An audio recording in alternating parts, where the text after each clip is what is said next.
हूँ मोहम्मद जाहिद सभापति कड़ियनर मजदूर यूनियन मेस्को शाखार।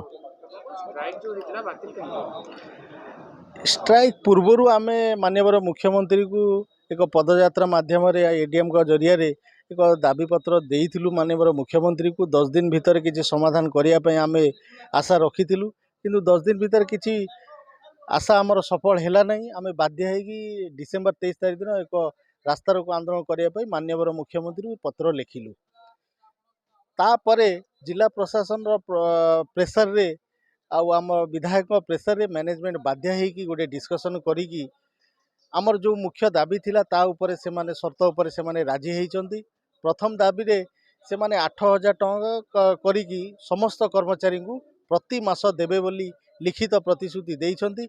आउ प्रति मास 15 तारीख भितर ये 8,000 टଙ୍କା समस्त कर्मचारी को पैठ करा हबो।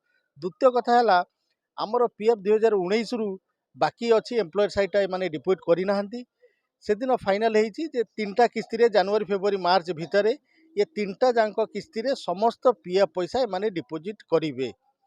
प्लांट चलवा उपरे माने 4 ରୁ 6 मास भितर प्लांट स्टार्ट हो बोली निर्भरयोग्य प्रतिश्रुति देइछंती। लिखित भार भी जनइछंती जे 4 ରୁ 6 मास भितर ये प्लांट स्टार्ट होब। ये सफलता पछरे माननीय आमर मंत्री प्रीतिरंजन घड़ेर संपूर्ण सहयोग रही।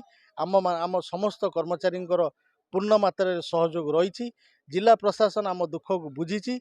जिला प्रशासन का प्रेसर रे मंत्री प्रेसर रे ये मैनेजमेंट आज 8,000 टଙ୍କା दवा बाध्य होती, जो आज समस्त कर्मचारी महल में खुशी लहरी खेड़ी।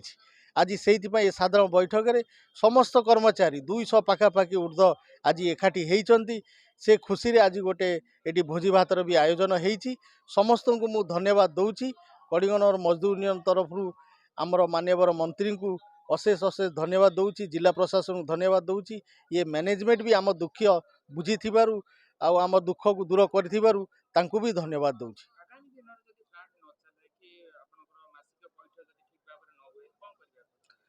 मासिक पैठ नहेले डिस्ट्रिक्ट एडमिनिस्ट्रेशन दायित्व नहीं। जदि 15 तारीख भितर नहेले तांकु आमे अवगत करइबु। आशा रखीछु डिस्ट्रिक्ट एडमिनिस्ट्रेशन उपरे निश्चय आमर दुख शुणिबे।